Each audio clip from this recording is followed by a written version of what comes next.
Welcome back, guys. This week we're talking about your mind. Part one of your identity, that which makes you, you.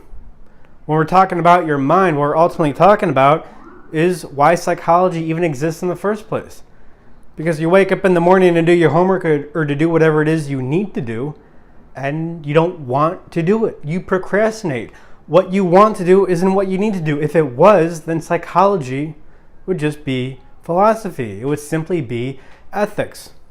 But it's almost like there's this part of your mind, this subconscious, that comes up and is ultimately in control and directs you and tells you what to do. And that's the best way to think of your mind. We have a conscious mind. Then we have a much larger part of your mind, a subconscious. Your conscious mind is whatever you're aware of, maybe a little bit more than what you're aware of. And your subconscious mind is everything that you can be aware of, but you're not in the moment. So I say the word whale. Now you're thinking of whales. Humpback whales. You're thinking of blowholes. You just read Moby Dick. You're thinking of sperm whales. Where did that come from? Not from me saying whale. I just said whale. That was somewhere in your mind. You simply weren't aware of it before I said the word whale. Now what if I ask you, why are you such a loser? Now you're thinking of reasons why you're a loser. I didn't put those reasons in your mind. I didn't put those examples in your mind. You did. They were in your mind before I even asked you why you thought you were a loser. Somewhere in you, you think you're a loser. The problem is the subconscious mind, even if you're not aware of it, it still influences the conscious mind.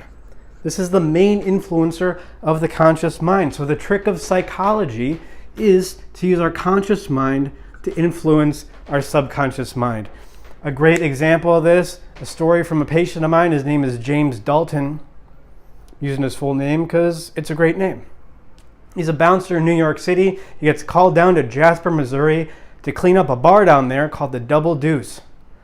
And he goes in there and he lays down the law. He gets rid of the riffraff, he cleans up the fights, and after he's done cleaning up the bar, he looks around and goes, well, wait a minute. The main problem with this is that a gangster, Brad Wesley, is running the town. And in fact, he was the one sending in all the rowdies into the Double Deuce to start fights in the first place. So if you want to clean up the Double Deuce, what you got to do is focus on Brad Wesley.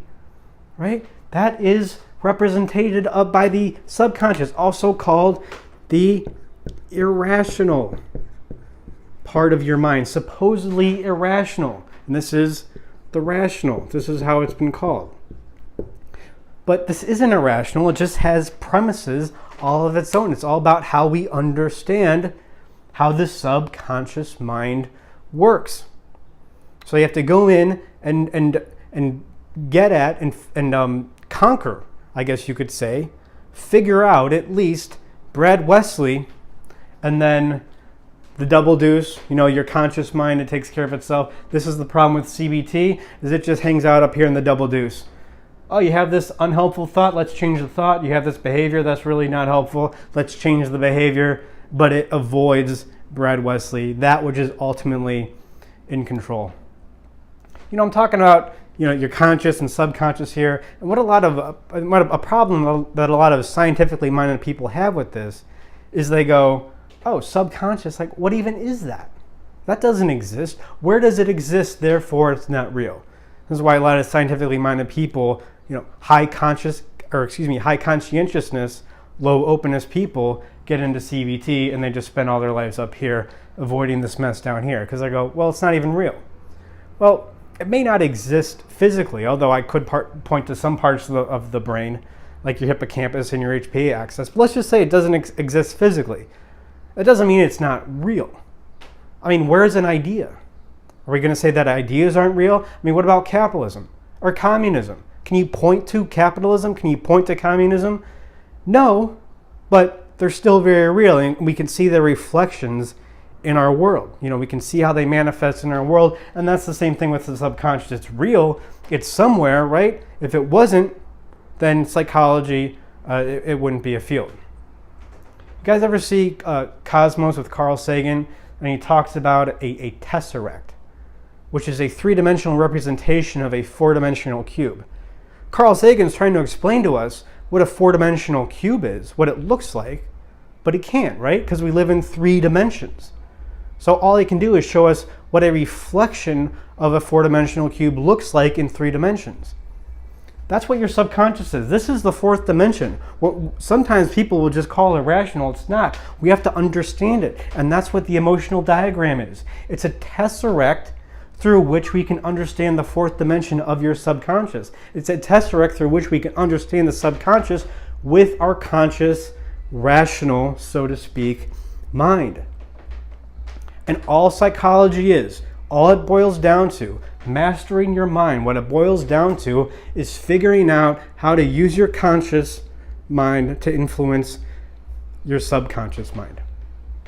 And that's what we're going to talk about right now. There's 5 ways to do that. The first way is focus. We need to know what it is we're focusing on. That is, we need to know the problem. You have to zero in on the problem. If you're procrastinating, you don't go on Lifehacker and come up with a new cool way to, whatever app to download to stop you from procrastinating. I mean, that may work sometimes, but most of the time, I would say 90% of the time, procrastination is caused by anxiety, right? You have to focus in on your anxiety. Specifically, what are you avoiding? And manage that. And then the procrastination, right? You manage the Brad Wesley, and then the fights at the Double Deuce, they take care of themselves. The next thing we do to influence our subconscious mind is awareness. Not only being aware of the tesseract here, not only being aware of this process, that if we have a problem up here, we got to look down here so it influences up here. But it's being aware of your OCD, bringing your OCD up into anxiety, your sadness up into anger. This is journaling, meditation, go into group, creating attachments, reflection, see our emotional lives reflected in the emotional lives of others. Psychic objectivity, right? We only see ourselves until we see other people seeing ourselves. This is awareness. This is a constant process.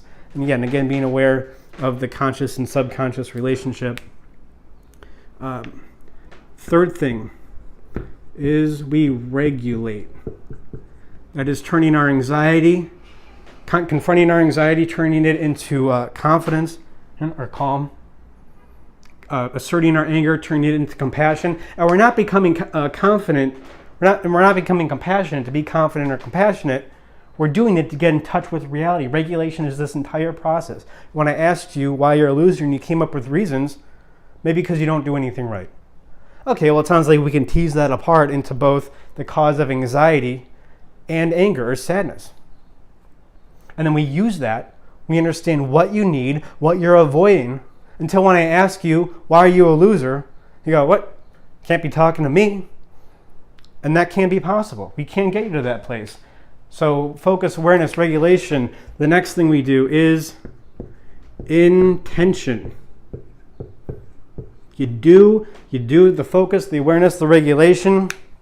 You confront Brad Wesley at his hideout like you really care about what you're doing. When you drive your Mercedes S-Class up through his compound, you don't just go 35 miles an hour. It's pedal to the metal right up at his compound. You're really attacking this. Right? You social anxiety. You go to the party, but you just stand on the corner for 90 minutes and leave, and you went, well, I did what I needed to do today. No, you put yourself in the middle of the room. You do these actions. You regulate like your life depends on it, because it does depend on it. Like this process here. Maybe I should just. You probably already understand this, but influencing the subconscious mind, or what are we ultimately doing here, especially with awareness? We're listening to our subconscious mind. We're just getting connected with the subconscious mind. This is the most important thing you'll ever do, and the most difficult thing you'll ever do. In fact, anything you've ever done that was difficult is difficult to the extent that you had to influence your subconscious mind, to the extent that you needed it to change, like let's say it was a new job. The extent that you needed to change your subconscious mind to acclimate your neurology to the new job. So it's going to take everything you got. You got to be a maniac about this. If you want a lot of money, you got to be a maniac about money. If you want to be in shape, you got to be a maniac about health. And if you want a life that doesn't end up in tragedy, you got to be a maniac about the fundamental relationship that leads to your identity, that creates your identity. Focus, awareness, regulation, intention, and throughout the entire process, I mentioned this before in previous videos, you got to be steady. You got to be consistent. This is an everyday thing. Changing the subconscious mind. I mean, take this diagram, put it over your bed. The first thing you see in the morning, the last thing you see at night. This is your God. This is the face of God. That's what we do. It's not funny, guys. This is serious. Not going to make any jokes. Focus, awareness, regulation, tension, steadiness. Got to do it all. Next week, we're going to talk about your decisions, how your mind influences your decisions, and how your decisions influence your mind. This is the Ouroboros, an ancient archetype. This is the snake eating its own tail. That's what we're going to talk about next week, and then how your mind and decisions combine to form the most visceral part of your identity or your psychology is your boundary, your psychological boundary. How your mind and decisions interact with the world. We're going to get to that in a couple weeks. In the meantime, like we do, meditate on this. It was in your thoracic last week. This week we're going to put it in our lumbar, our coccyx. Put it in your butt. That is how deeply we're going to meditate on this, and keep doing it. Keep meditating on this until what you need to do becomes what you want to do.